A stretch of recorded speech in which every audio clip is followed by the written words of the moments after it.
Hey everybody, I've started a little early because we've got a chap who's just turned up and he is gathering up all of the hazelnuts out there at the moment and he can hear me. There we are.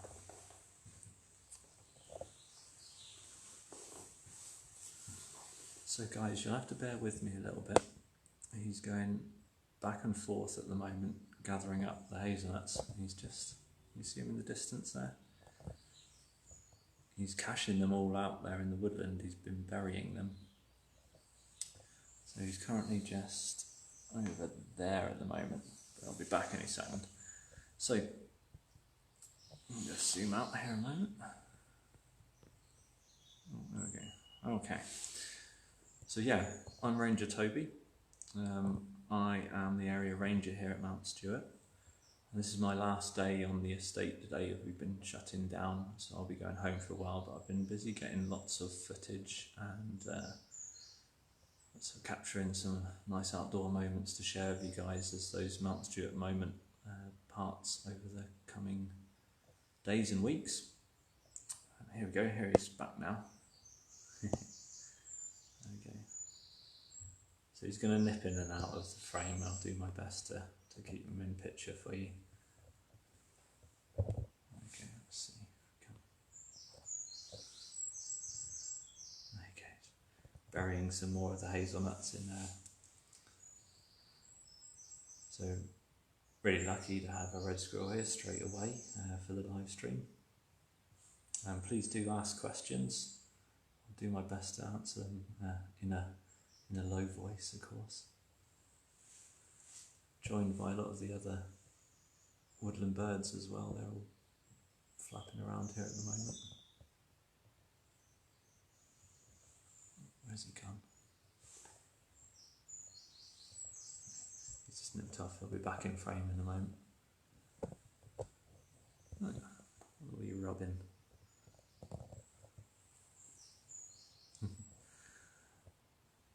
Yeah, so this one squirrel's been here for the last 20 minutes, pretty much clearing out all of the cob nuts that I put out and around the areas. So we have these feed stations around the estate, so little boxes on the walls there.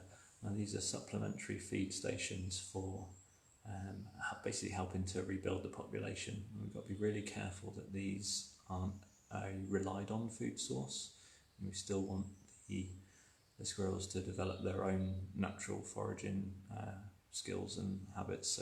So we only fill them up every 2 or 3 weeks or so. This time of year is quite important to have. It's quite a lean time of year, so a lot of the winter seed stocks have been eaten up. Spring hasn't quite got going yet, so it can be quite lean for food sources for them.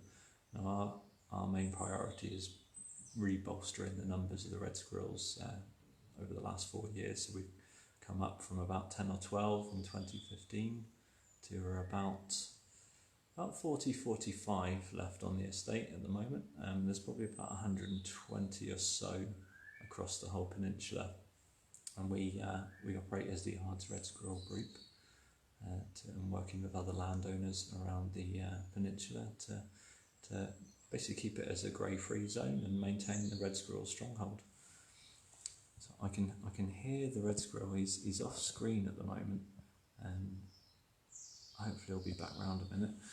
I'll get up and just see if we can see him. I've got to move very slowly just to see. Let's have a look. Oh, there he is. Okay, see if we can get a little closer. There we are. I don't know if you can hear the crunching.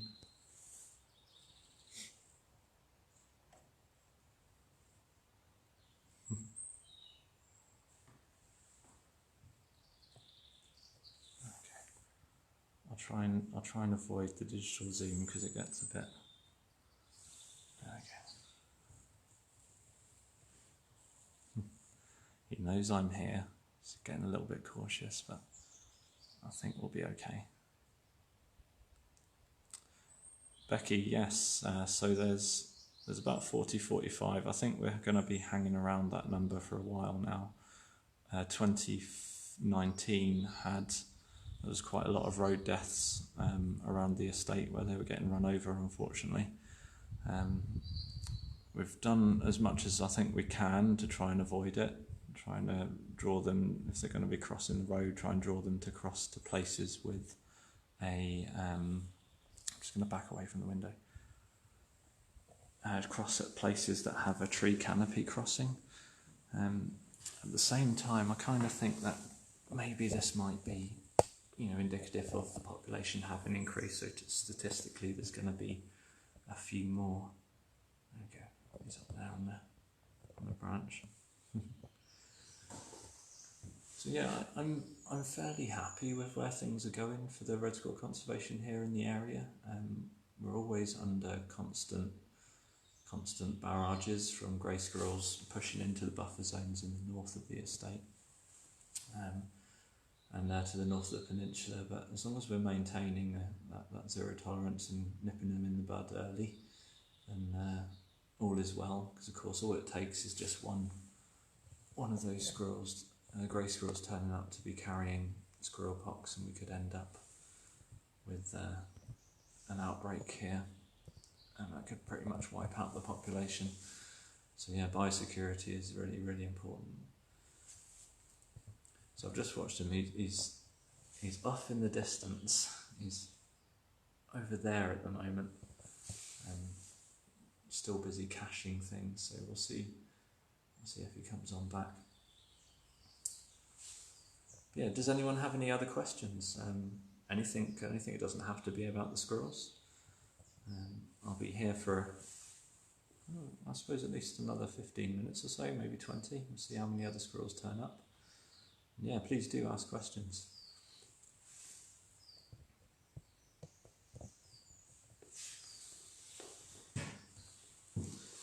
So you can ask a question just by typing in the comment box.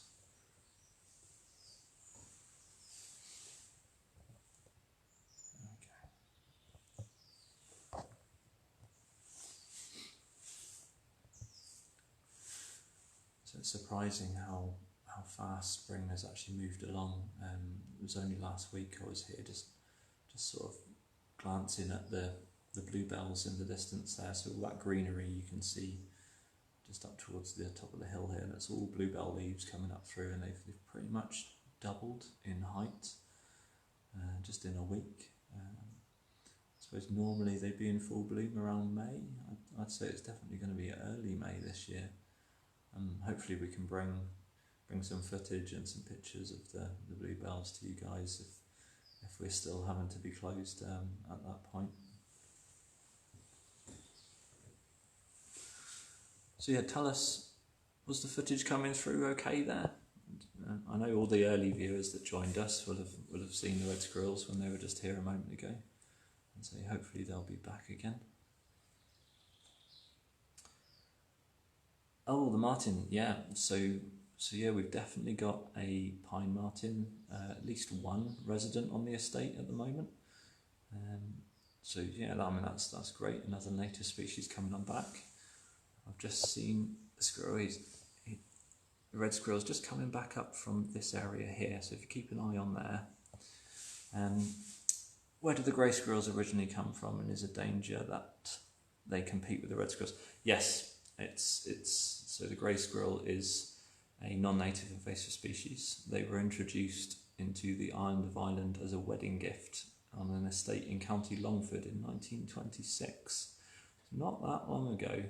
And basically all of the grey squirrels, as far as we know, there weren't any other introductions.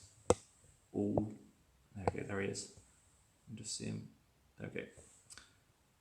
All of the grey squirrels on the island of Ireland all originate from that initial introduction, as far as we can see.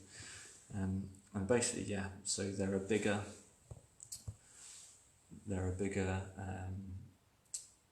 breed more often, have a broader diet, and so yeah, they directly outcompete the red squirrel for resources. So that's food and habitat, and then collectively they have a net negative impact on general woodland ecology. They cause a lot of damage to trees where they will ring bark and chew away bark on them. And I've got to be balanced here that, you know, red squirrels do that a little bit too. But the key thing here is that red squirrels, being a native species, they have a natural balance within the whole ecosystem. So they would live at a population density of around 1 to 1.5 red squirrels per acre.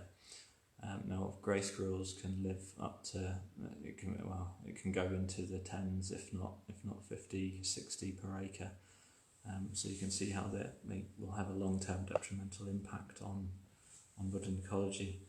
And in urban areas, of course, they chew into people's houses.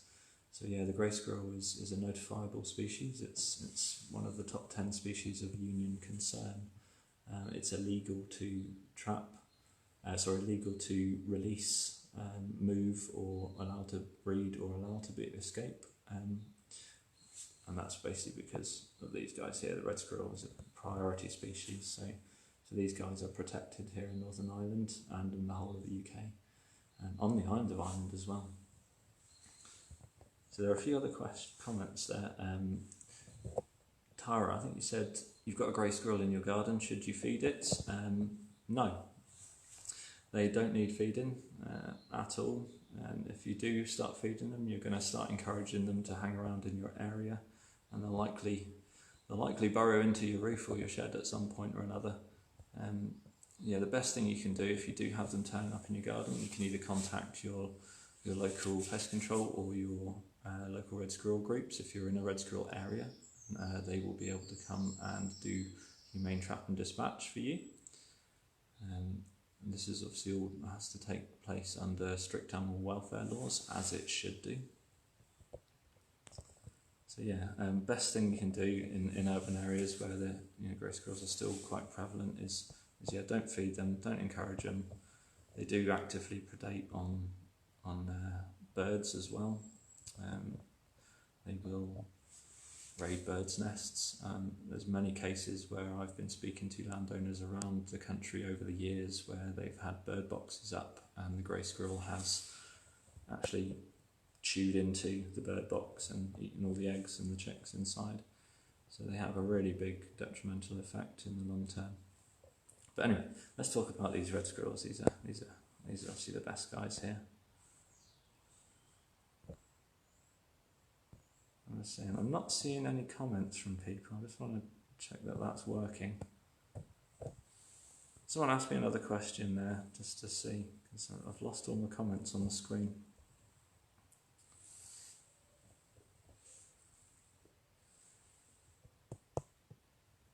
Okay.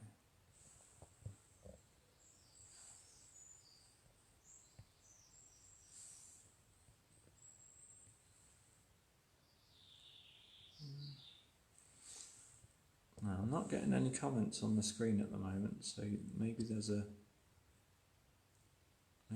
network connection. I've got a good connection here, it's showing me. Anyway, all of these coming right up to the window. So yeah, the squirrel hide here has been a game changer for our visitors, and obviously without you guys being able to be here, I think this is a really good plan. Hello. Right up to the window. Alright, he's found I put a few cob nuts just inside the cladding here. It's always a firm favourite for them to come and fish them out. That's great. We're really lucky to be able to have this. This is fantastic. Ooh. There we go. So he's off to bury those ones.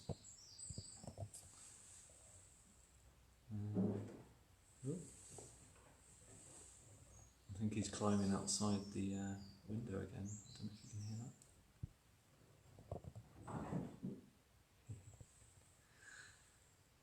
Half expecting him to come in through the window in a moment.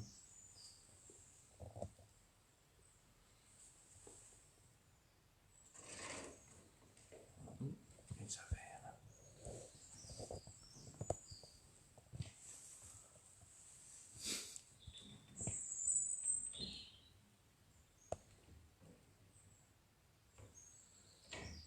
So yeah, I'm sorry if people are already commenting and asking questions. For some reason, I can't see them at the moment. I did see their comments and questions a moment ago, but I can't. They're not coming up at the moment. Okay, that is. See him patting down the ground. So he's been caching all of these because there's so many coconuts out there at the moment. I'll probably spoiled them a little bit today just to make sure that you guys got some good footage. He's busy burying them around the woodlands, but what's really good here is all of these cob nuts that he's been burying, the hazelnuts, they're all viable seeds as well, so they're not going to eat all of them. So they play a really big part in the natural regeneration of a woodland. And this is a really interesting point as well in comparison to the non-native grey squirrel. Red squirrels have actually got a bit of a poor memory, supposedly. So because they're more forgetful, that means that a lot of the seeds that they will cache, it's just going off over there, they'll forget about and they'll grow into new trees. Whereas not only does the grey squirrel remember where they all are, and because they live in a higher density, that means all of those tree seeds get eaten and then none of them are forgotten and let to grow. So you have a real slowdown in the natural regeneration of a woodland. They have endless knock-on effects. So this is why native species are so important. You know, they have their own place within the broader ecosystems. Now, Becky was asking about the pine martins earlier on. So pine martins are one of our quite ferocious predators. They're omnivores, so they eat anything and everything. And they would be a natural predator of the red squirrel. But of course, there's a predator-prey relationship there, in that the red squirrel has evolved over the years to be able to escape and is aware of the pine marten as a predator. And there's a study that just came out this year which has been looking at the scent from pine martens and their impact on grey squirrels, and it's been shown that grey squirrels have no innate awareness of the scent of a pine marten or the pine marten as a predator at all. And so currently it's basically linked to grey squirrel decline with the recovery of the pine marten. So it's a fantastic story. So there's a recovery of a native species that is now helping with basically starting to clear and reduce the numbers of the non-native grey squirrel. But of course, this isn't going to last forever, and it's not something that we can rely on. There's, in urban areas, you don't really get pine martens very much. And of course, the grey squirrels are extremely prevalent in urban areas, so there's always going to be this reservoir of the non-native species that push out and spill out into habitats like here on the Ards Peninsula. So yeah. So there's groups like ourselves as the Ards Red Squirrel group, and there's lots of other groups around Northern Ireland. And yeah, have a look.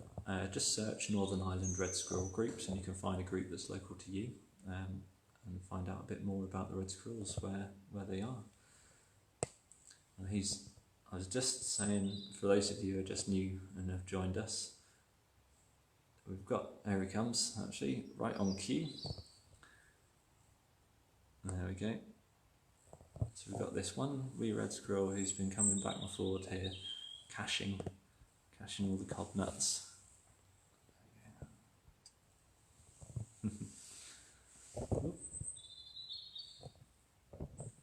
He's gone right off along log there. He'll be back in a sec. There we go. It's a shame I can't see the comments at the moment. There we go. Right, comments are back. So yeah, sorry if anybody's asked a question over the last sort of 10 minutes or so, I couldn't see it. So yeah, please ask again if I didn't answer it.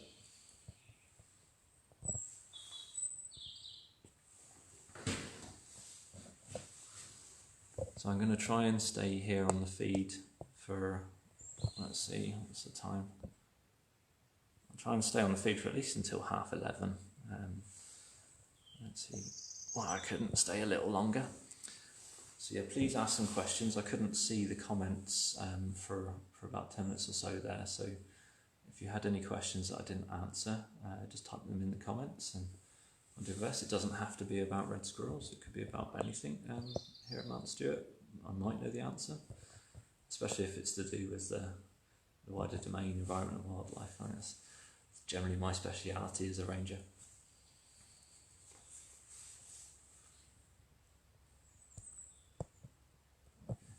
We've got lots of woodland birds here at the moment as well. I did see the tree creeper a little earlier on. They seem to have had a really good breeding year last year. There's lots of them around. So have goldfinch as well. Lots of goldfinch. Greenfinch and bullfinch seem to be doing quite well as well, which is great because they've had a bit of a hard time lately. I'm just waiting for the wee. I can hear our red squirrel. He's over here somewhere. So I might get up and have a quick look. I'll be very slow. Don't want to scare him off.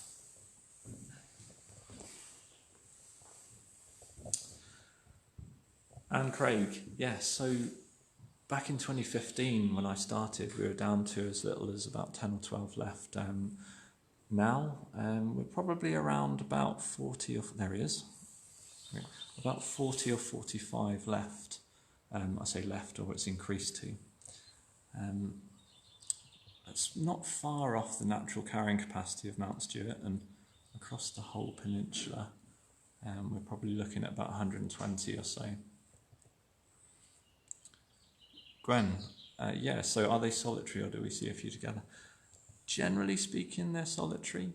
This time of year, the females will be pregnant right now, so they tend to keep to themselves. And you've got last year's juveniles, which the juveniles tend to move around maybe in pairs or as siblings for quite a while until they start to sort of set out their own territory. But saying that, when there's food is plentiful, they can sort of be around here in numbers. I've seen 9 here all at once before. That was, when was that? That was about October last year, I think it was. But generally on their own, but we might see another one turn up. So fingers crossed. So there we go, he's off to cache. See if we can see him bury it. Alright, he's gone behind the tree. Okay. So yeah, you can imagine when there's a load of them here at once, it's obviously quite amusing. It's like super cute to watch, of course. You can't beat the kits, the young squirrels when they first start coming out of the dray. They are, I mean, red squirrels are quite small anyway, but the kits are even smaller and they're super tiny.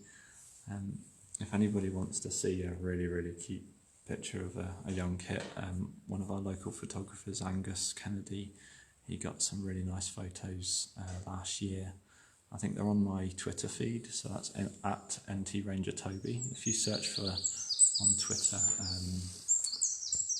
search for hashtag red squirrels, @NTRangerToby, and kits, you'll probably find a wee picture of them. There we go.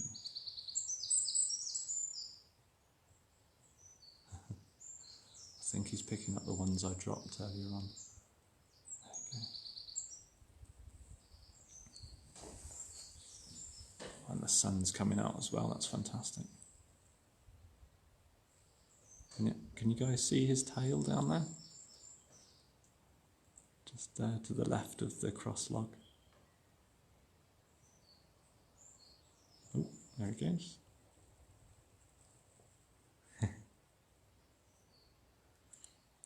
I'm going to go sit back down here just so we get a still picture of the tripod. We'll keep an eye out for him. There we go. So yeah, please do ask questions. Otherwise it feels like I'm talking to myself here. I mean, there's quite a few people watching. It's fantastic that you guys have come to join us.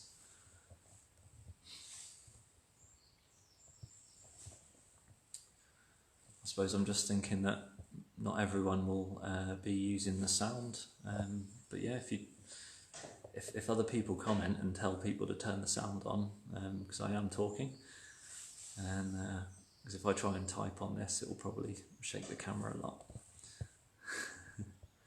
Thank you, Lauren. It's making my day too to be able to bring this to you. It's great. Good morning, Gillian. How are you? Are you missing Mount Stewart? Oh, there he is.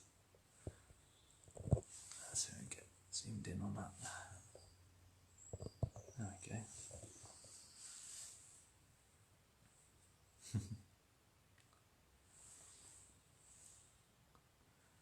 So I think this particular one, I think this one's a juvenile as well. So it's one of last year's kits. It's got its full tufts on, but just looks a little bit more sort of scraggly compared to some of the other ones that we see. Thanks, Jillian. Tell them why to turn the sound on. So yeah. There we go.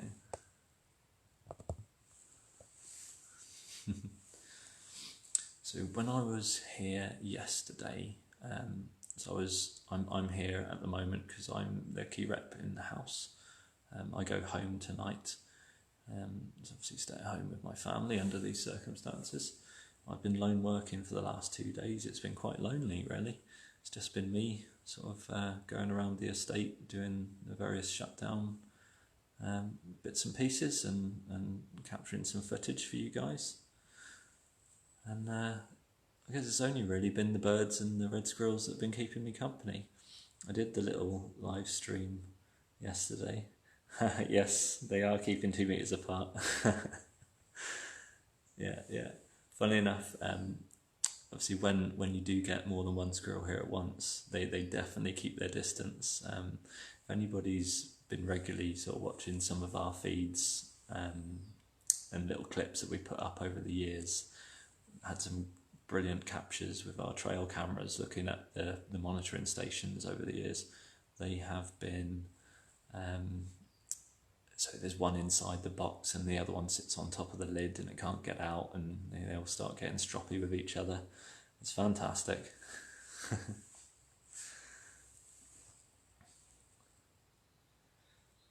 You're on holiday in the Black Forest as well? Wow, yeah, Black Forest is a cracking area. So something to do with what they eat. Maybe pine. Oh yeah, they love pines. So I think that's probably why we were able to hold on to our population of red squirrels here at Mount Stewart. You know, when grey squirrels started turning up, they displaced the native reds here on the estate from the broadleaf woodland very quickly.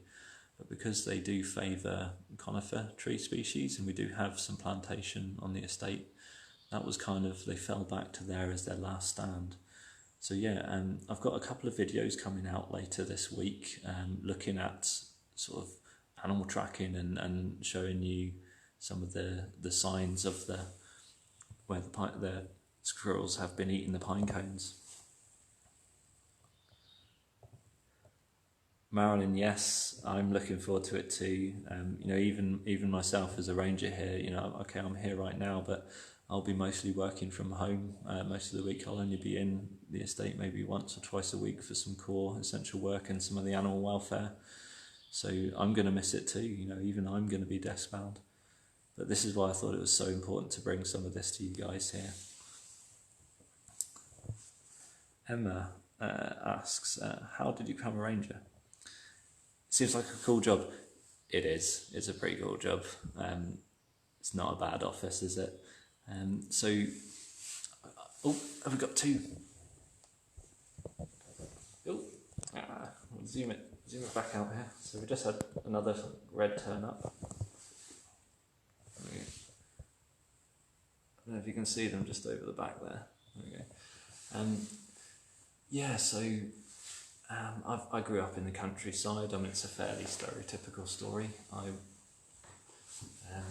I've always had one of those affinities with nature, and spent a lot of time as a kid growing up out there with the jar collecting bottles of frog spawn and things like that. I went to university to do a degree in leisure and the environment, so it's kind of like woodland ecology, heritage management, leisure and tourism, sustainable development, all combination of things like that. And it kind of paved the way for the core understanding of basically what the National Trust does, which is balancing use and conservation together. So access and conservation, they do go hand in hand. You know, it's money makes the world go round, unfortunately. So the National Trust as a charity, we rely on the membership and our enterprises as well to fund what we do with the coast, countryside and built heritage. Now I started volunteering originally to build my, okay, there he is, he's over there, to build my practical experience in environmental work and ecology, and I did a couple of full-time residential stints. So I am originally from Somerset, actually just right on Somerset Devon border, back in onto Exmoor. I was in North Wales for 6 years. I was back down in Cornwall for a year, and then I ended up coming over here to Northern Ireland in 2007 for an assistant warden job. We were called wardens back then, and bounced around in various different roles, various different properties. And in 2015 I came to Mount Stewart as the area ranger with the acquisition of the domain. So yeah, oh, there's the other one there. I'm trying to read your comments and keep them on the camera as well at the same time. Yeah, I mean, it's a fantastic opportunity here at Mount Stewart with the wider domain coming under NT care and ownership in 2015, 2014, 2015. It's given us the opportunity here to do some major landscape scale conservation work, and the red squirrels are part of that. So yeah, obviously been increasing the trail access work, so increasing accessibility to our open spaces, and all the while we're trying to move towards a really solid, sustainable farming system here within the estate. And so the estate is about 60-40 woodland farmland, and of course the woodland is a crop as well, just the same as the barley in the fields is. So that's how the estate was originally planned out. So sorry, getting a bit of a silhouette here. Okay, let's have a look at your comments. Jill, I'm glad the kids are loving it. If they've got any questions, please do ask. Aideen, yeah, we could not do what we do without our members, so yeah, please do. Leslie, I know you're missing it here. Leslie has just asked, what's the most kits you've seen raised in one dray at a time? So Leslie actually comes here quite often when we were open with some amazing photographs. Check her out, Leslie Barker. It's been the best tree break ever. Yes, it's a good tea break, isn't it? The other one's just over here. So most kits at one time. Well, so red squirrels will have, on a good year, they'll breed twice. Generally, quite often is only once. Oh, they're chasing each other off over there. And they're right up in the tree here now, doing acrobatics. There it goes. I can just see the buzzards circling overhead as well. So I'm getting distracted here. So yeah, about sort of 3 or 4 kits in a good dray, but more often than not, only 1 or 2 will actually make it to sort of get out the dray and make it to juvenile adulthood. So an interesting comparison with that for the grey squirrel as a non-native species. I was saying earlier on that it breeds pretty much all year round. They'll have 3, maybe even 4 sets of kits, and they'll have anything from sort of 4 to 6 kits as well. So you can see how they can really take over very quickly. Sarah, yes, it is a great place to volunteer, isn't it? And as an organisation, we could not do what we do without our volunteers. And in the circumstances we're in at the moment, I know so many of my volunteer team are really quite upset that they're unable to come in and support the work we do. I'm really upset not being able to do everything I would normally do as well. But like I say, I think we should really celebrate little moments like this where we can sort of come together and enjoy a little bit of wildlife, even if it is through a screen. But yeah, what has everybody been seeing in their gardens? You been doing any bird watching? Are you starting to see any bumblebees or butterflies starting to come out yet? I'd love to hear. Hibernating small tortoise shells should start to be coming out, especially on sunny days. You might start seeing them out soon.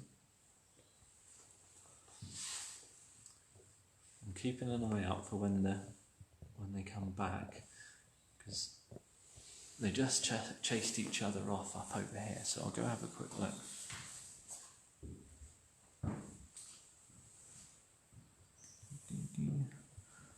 Okay, just going to look up in the canopy. I can't quite see them. I can hear them though. They when they get agitated, they make this sort of chuck chuck chuck sound. I know Gillian Bolton, who's watching there, she's been told off by red squirrels many a times when we've been doing our grey squirrel trapping runs. So obviously we do control grey squirrels here. It's a must if we're going to keep hold of our red squirrels in the meantime. Thankfully we don't have too many incursions, but we only ever do live cage trapping, because of course if we use anything else, those traps, they can't tell the difference between a red squirrel and a grey squirrel. But what it does mean is that when we are doing those trap runs and we do end up trapping a red squirrel, we can, obviously it gets a free feed, we can then get a bit of population data off it, so we can sex it and age it and just see its general condition, and then they get released. But yeah, they have a good old sort of run up the tree, and then they sort of sit up there scolding you from the top of the tree, which is always quite amusing. But thankfully we've only had, I think it's two incursions this year. I know some of our other partners have had a real hard time this winter with it being so mild. They've had a lot of grey squirrels sort of pouring into their red squirrel strongholds, and so it's been hard for them to maintain the buffer zones. 2 dippers on the stream in Moat Park in Dundonald. Oh, fantastic. I love dippers. They're fantastic. Do they have so Jonathan Clark's asking that. Yeah, do they have a favourite rock that they like to go to on the stream? I bet they do. Alison says, still seeing black cap pair visiting our feeders. Oh, that's really good. I would have thought they would have headed on by now. And I want our only greenfinch.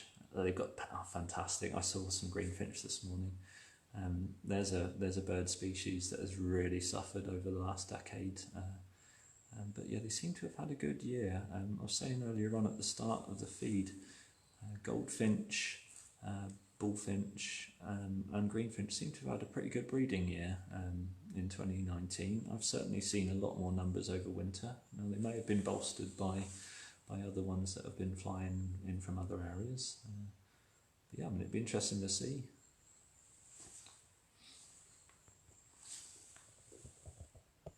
So I can still hear the red squirrels. They're up over here somewhere. I'm hoping they're going to come on back down, but I mean, for those of you who have joined us late, hopefully they'll be back down for you, but you can obviously watch the live stream again, and we had red squirrels right from the very start, which has been fantastic. Now, I don't know if you can hear this, but there's a lot of alarm calls from the birds,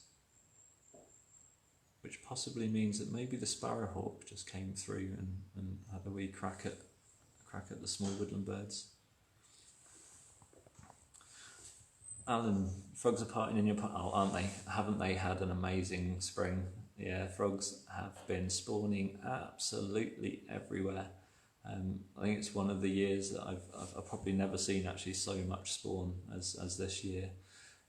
Here on the estate, we were having to gather it up from the flooded tractor tracks in some of the fields where they basically just sort of find the first closest bit of water on their way to where they would normally lay, and just out it all comes.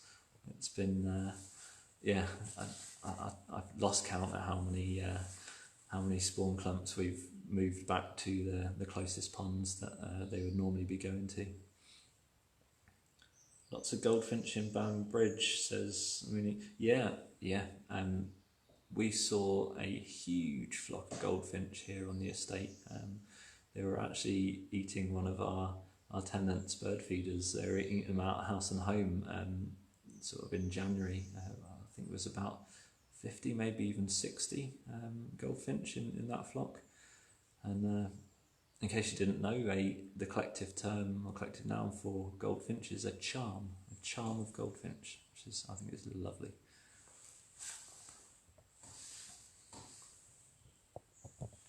Move over to the other window and just have a look around.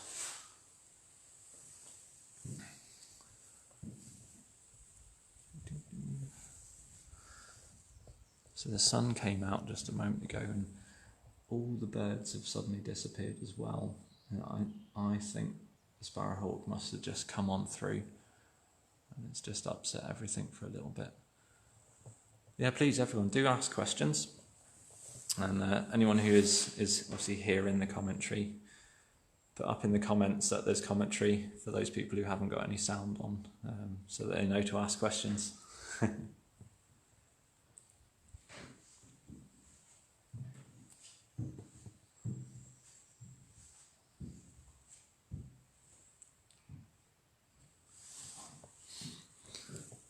So amazingly, if you can see on that log, there's various holes that have been drilled all the way along it.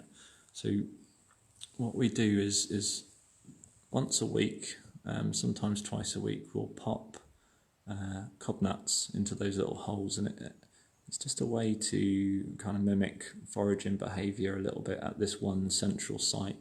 Normally we wouldn't feed quite so much other than at this site. Everything else is only ever supplementary feeding. Oh, I've just seen one back. Here we go. I think this is a different one. Can you see him? He's looking right at us. I'm just going to zoom out. I'm going to slowly move round so that we can see. Because this is a different squirrel that's just turned up. I think he's a little wary of me, so I'm just going to move out of the direct line of sight a minute. There we go. So he can't see me this way. I'll move over. There he is. Okay. Get a really good view here. There he is.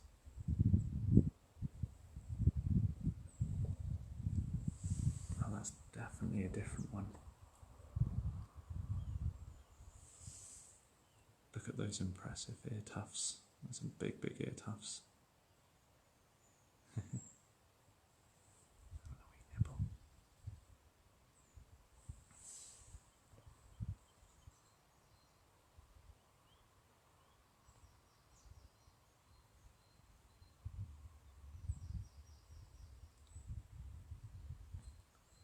Gillian, I'm just scrolling back through the comments there. Gillian was asking, quite a few bumblebees were grounded, probably because it's still been quite cold at night time.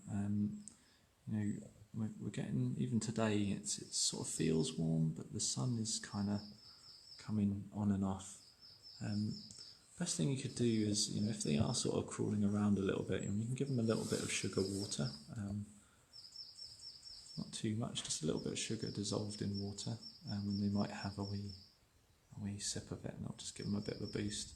So yeah, this time of year it'll be the queen bumblebee species that are starting to come out, and they'll be going back out to their individual little drone nests and starting a new little group of their species again. Yeah, seeing as that squirrel is now on that stump, I'm just going to sit back down and put the tripod down so that you can see without me shaking. Okay.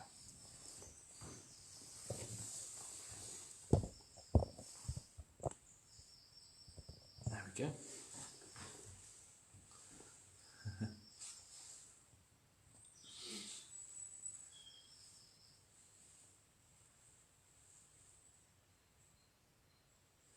So has anybody else seen anything interesting in their gardens at home lately? Again, I'd love to hear about it. I can hear another squirrel has just turned up as well. So I can hear him chewing. There's some like crunching and rustling out to the left of me at the moment.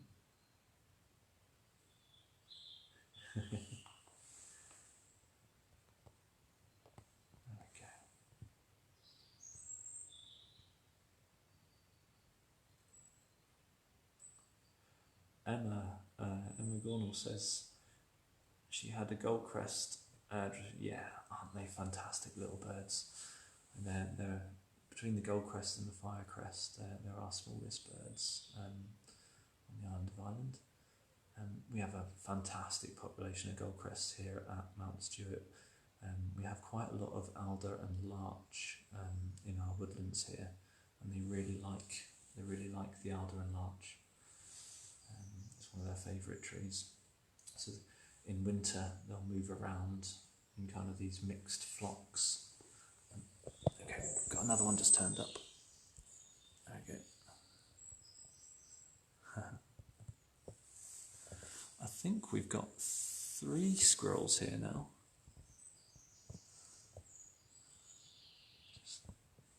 There it goes.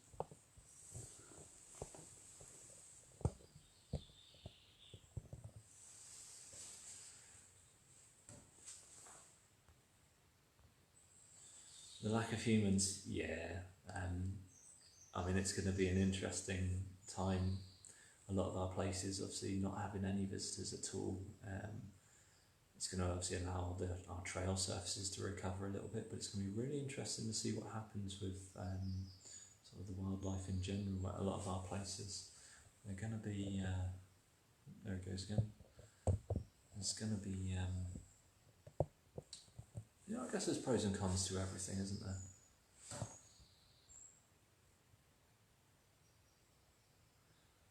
Pinky MB, your name is Toby too. It's a cool name, isn't it?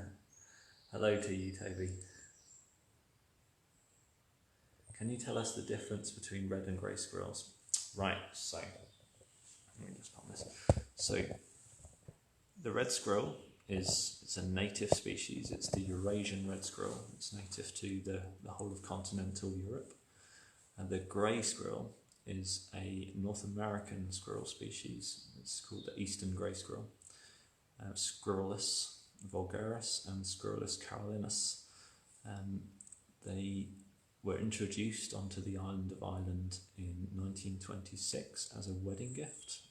It was in 1870 something, I think it was, on mainland England, and they've basically been spreading ever since, to the point that they've now pretty much displaced the red squirrel completely out of England. There's a couple of spots, Isle of Wight, Brownsea Island on the south coast. There's a couple of strongholds in Wales. Anglesey is one of them. There's a couple of spots in the Lake District, and very far northern Scotland is still a stronghold for red squirrels as well. So the grey squirrel is about double the size of a red squirrel. I'm just seeing where they've all gone. There we go, it's back there. The grey squirrel breeds more often. It has bigger litters of kits, so they'll have maybe 3 or 4 kits, whereas the red squirrel will only have 1 or 2. The red squirrel has a smaller diet, so that they will eat things like fungi, little buds, obviously tree seeds and things like that. The grey squirrel eats pretty much everything, and the grey squirrel can digest unripe tree seeds and fruits, so they can digest the tannins in it. So what happens is the grey squirrel will clear out entire food sources in a given area that the red squirrel wouldn't be able to eat until they're ripened. so you get this gradual debilitation of the red squirrel species in an area. The grey squirrel is very aggressive as well. And the kind of the nail in the coffin over the years has been a viral disease called, so we're talking about viral things in the current circumstances, a viral disease called squirrel pox. The grey squirrels carry it, but the red squirrels, they'll die from it in about 2 weeks. They have no immunity or resistance or resilience to it at all. Which is a very shame. If anyone's familiar with myxomatosis in rabbits, it kind of presents the same sort of way in red squirrels when they contract it from the grey squirrels. And once it's kind of within an area, you can quite often get reoccurrences. So here in Northern Ireland, Tollymore has had multiple squirrel pox outbreaks, and they've pretty much lost all of their red squirrels now. It's basically like a high 90s mortality rate in the red squirrels. They basically will bleed from a lot of orifices, which is not very nice. It makes them very thirsty, so they go to water, and that's how the virus then spreads through urine and poo and saliva in watercourses or congregation points. So yeah, it's not very nice, and that's why we have such a strict biosecurity regime here at Mount Stewart around grey squirrels. So the other questions here. Ruth says she saw a teenager cutting grass in my back garden, and that's extremely rare. I suppose it is, yeah. I would say back to you, Ruth, why are you cutting the grass in the first place? Do you really need to cut it? Or could you maybe let it grow a little bit and see what comes up? There's some fantastic flowers that come up out of lawns that you would think were just pure grass. I won't get on my soapbox too much about it though, Ruth, don't worry. Victoria, what's the highest amount of squirrels you've seen at the Hyde? So yeah, I was saying this earlier, I've seen 9 at once here at the Hyde, and it was absolute madness. They were all getting stroppy with each other. There was one in every box. There were ones sort of skulking around waiting for their turn. So there was definitely a pecking order. I mean, it's fantastic that we are able to have them at this number here. But yeah, I mean, it certainly wasn't that sort of scene 4 or 5 years ago. We almost lost red squirrels here at Mount Stewart. So it's fantastic that they're doing so well now, and it's a real credit to all of the other landowners and the volunteers that are involved in helping us out with that. I knew it was here somewhere. Okay.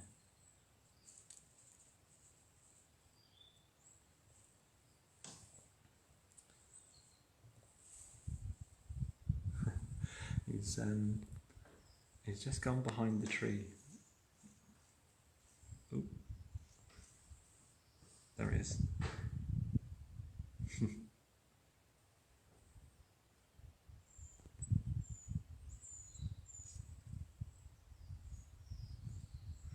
Yeah, you can really see how much those bluebells have grown. I was commenting on this earlier on. Really, really tall.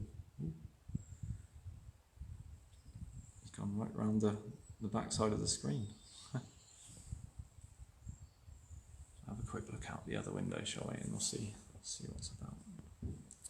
So yeah, those of you who have just joined us, please do ask questions. There's still lots going on the estate, and the farm is still going on, of course, as ever. George, who's the other ranger here, and his son is one of the tenants here. He has a beef herd of Herefords and Herefords and Shorthorns, and they help us deliver the conservation grazing and the grazing regime that we want on our pastures here. I've recorded a couple of little snippet videos for later on in the week as well about some of the grazing here at Mount Stewart, and how the tenants obviously help us do that.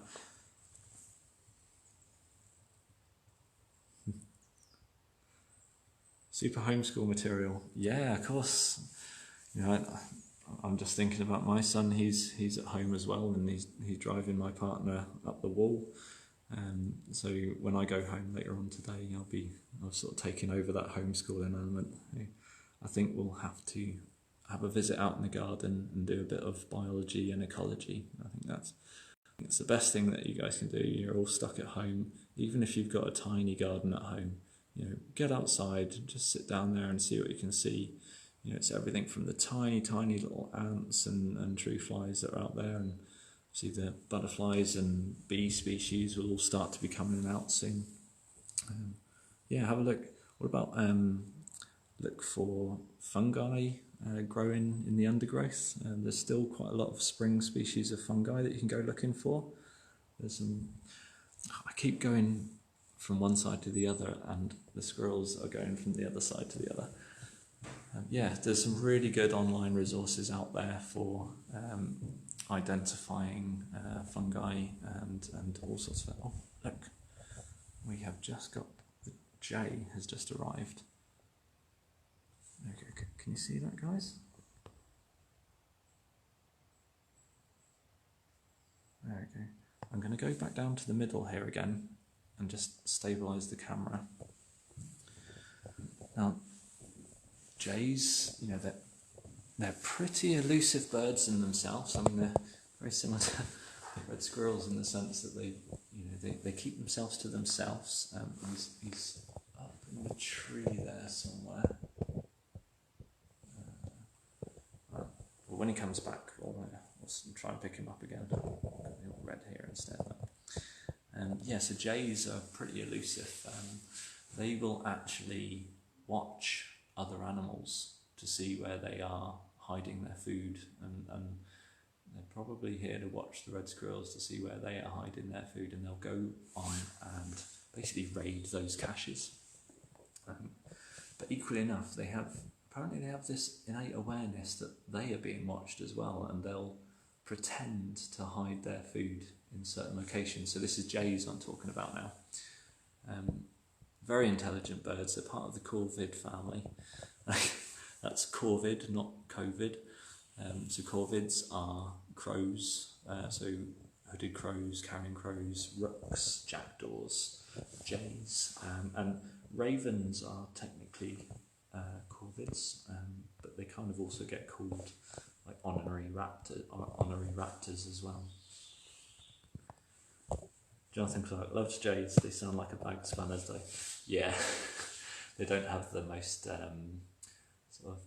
pleasing to the ear call, do they? But don't they look beautiful? I mean, that fantastic blue feather that they have in their wings is there's nothing like it. Interestingly enough, a lot of people who make their own fly fishing flies, they really prize jay feathers. So if you ever find jay feathers and you know someone who does fly fishing, they will love you if you let them have their that feather.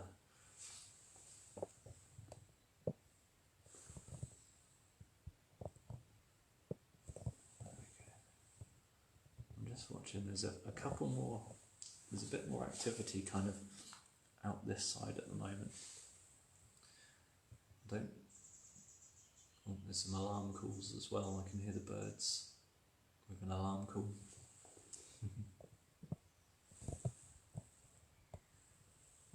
Got the little great tits are here. There's quite a few chaffinch here today as well. Really nice to see. So yeah, does anybody else have any other questions? Otherwise I'm just going to sort of ramble on myself, but I'd love to answer questions that you might have. It doesn't have to be about red squirrels, it can be about anything. My favourite colour is blue, in case anybody was interested.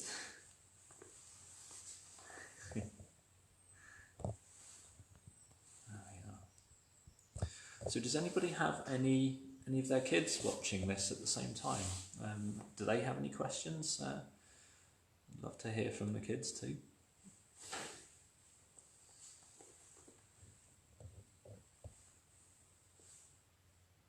I've just seen a tree creeper. I did hope that they were going to be here, but I'm betting it's going to be a silhouette though. Hold on, let's have a look. Let's see if we can see it. It's on this pine tree, just up ahead of us. That's on this one here. I think there's going to be too much of a silhouette. Oh well. If it comes down, we'll be able to see it. A couple of great tits there, just hoovering up some of the other feed that went out.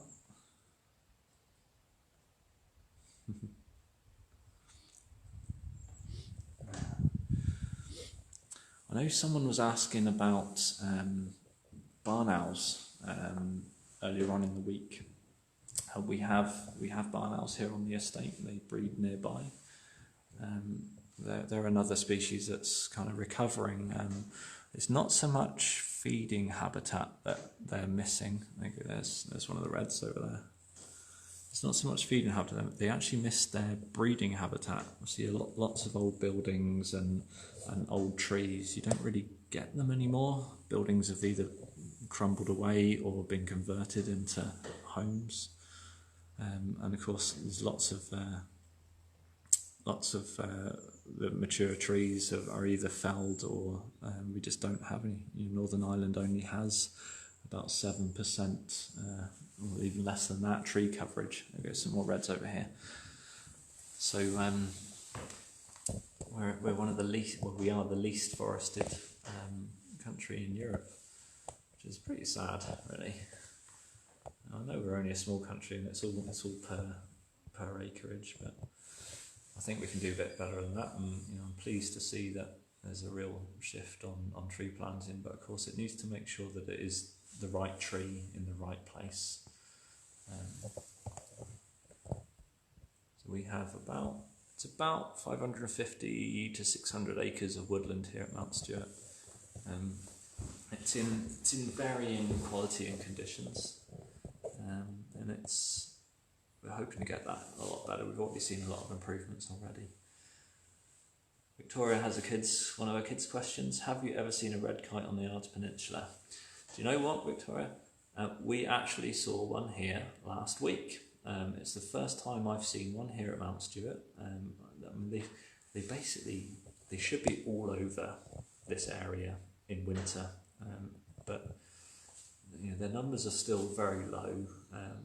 They're quite plentiful down in the Mourns and up in the glens. But of course, they're unfortunately still persecuted, like a lot of raptors get suffered from being shot and poisoning, unfortunately. But it was fantastic to see one here last week. It was seen 3 times, twice by myself and once by one of the gardens team.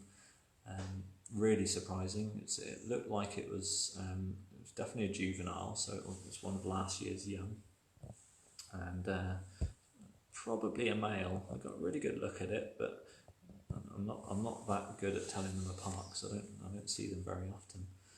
But yeah, that's fantastic. If we got one here and it hung around for about a week or so, then perhaps we might see it back here this winter if it survives through summer. They're fantastic birds as well. And a lot of people don't realise, we have the white-tailed sea eagle on the shores of Northern Ireland and around the west coast of Southern Ireland. We've got golden eagles as well over in Donegal. They are huge. They are big birds. I remember I was over there last year. It was about this time of year actually, in 2019. And I was walking some of the Blue Stack Mountains up in, really high up on one of the ridges. There was a bird circling. I was like, oh, nice. Looks like a buzzard. And then a couple of rooks started mobbing it, and I'm like, that's definitely not a buzzard, because the rooks were just tiny specks. So it was a golden eagle just cruising across the Blue Stack Mountains there in Donegal. It was fantastic. Yeah, do Victoria. I think this is probably why we're getting a lot of a lot more sightings because people are more aware of what's around them now. Some of these things that have been recorded for the first time in Northern Ireland probably actually have been around for quite a while, but nobody's necessarily been looking. So I'm just going to move across because I'm getting a bit of glare from the sun. Let's see if you can see. Got the wee squiggers just there on the box, so I can get a better focus.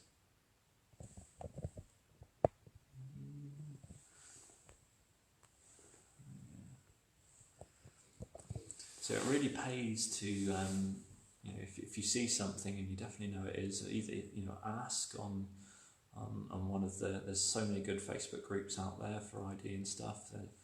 If it's butterflies and moths, you've got Moths Island and Butterfly Conservation. Obviously, butterflies are moths. Well, moths are actually butterflies. Argue which way you want to say it. And there's invertebrates of Ireland as well, and there's lots of people on there that will help you ID what you've got and what you've found. And I'd always encourage people to record what they see as well. So CEDAR, CEDAR. If you search for CEDAR Northern Ireland, that's our Northern Ireland biological recording portal where you can record what you see around the place. I'm just going to pan away from the squirrel here because there's a lovely little wren just sat here. And they're always busy, and he's just flown off. They're always busy, those birds. I recently found out wrens, the male wren will build maybe like 3 or 5 different nests in spring, and the female will decide which one it likes.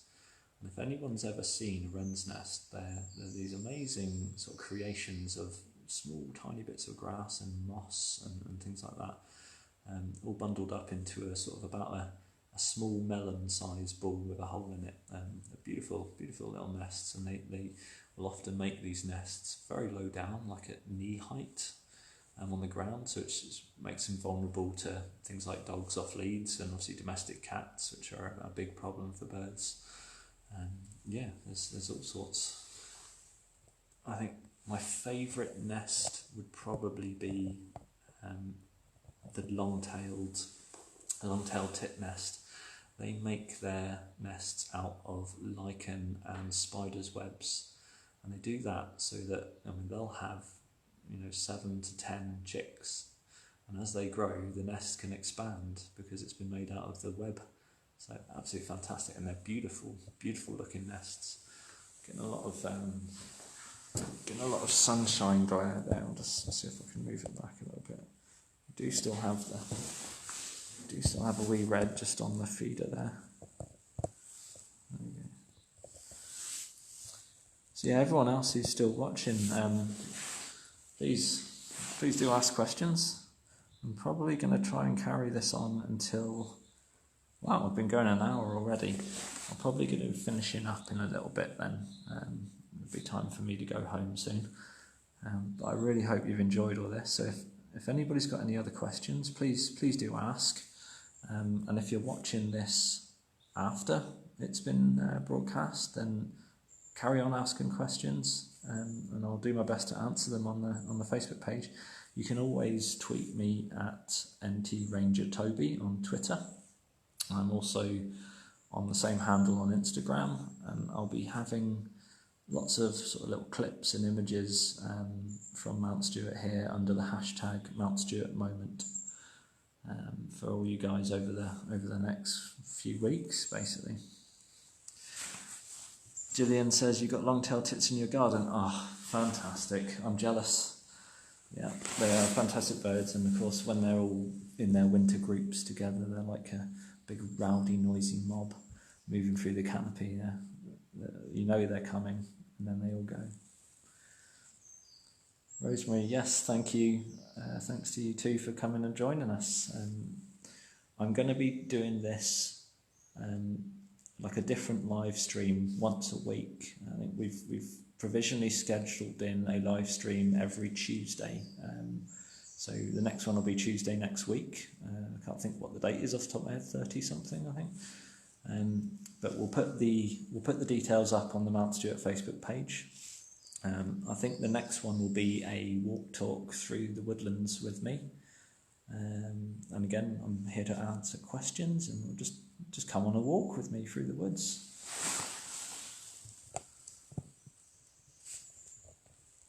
There you go, I've got a wee bit of movement here now. He's gone up to the other feeder.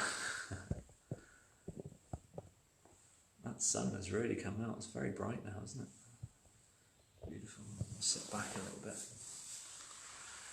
Mandy asks, how are the swans doing? Yeah, they're still there. I'm actually going to head back down through the gardens on my way, so I'll have a wee look. They've certainly built their nest, and I would imagine that they're already sitting by now on eggs. Funnily enough, the herons, we have a heronry on the estate, and they have 2 chicks have hatched out there over the last 2 days, so I would expect the swans not to be far behind.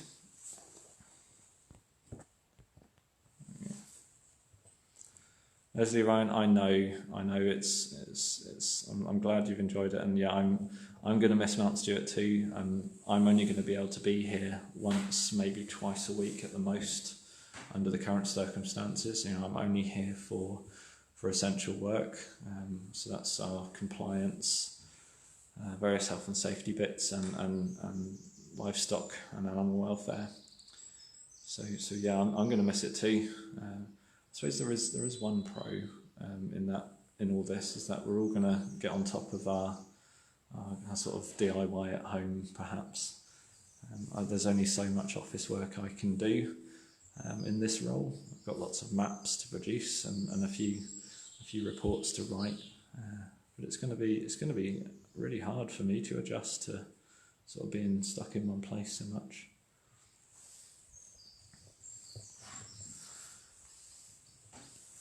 So there we go. I think I'm going to finish up now. So it's been an hour streaming. Wow, fantastic. There's 2 squirrels just out here at the moment. We've got one just there, and we've got our other chap just on the log there. So guys, thank you so much for joining me. Please do ask any questions you have. Ask away. I'll carry on answering them as best I can through the day, and you can tweet me at MTRangerToby, and I'll have lots of clips coming up on that feed, on my Twitter feed, and also on the Mount Stewart pages as well. So thank you everybody, and have a fantastic day. Bye bye.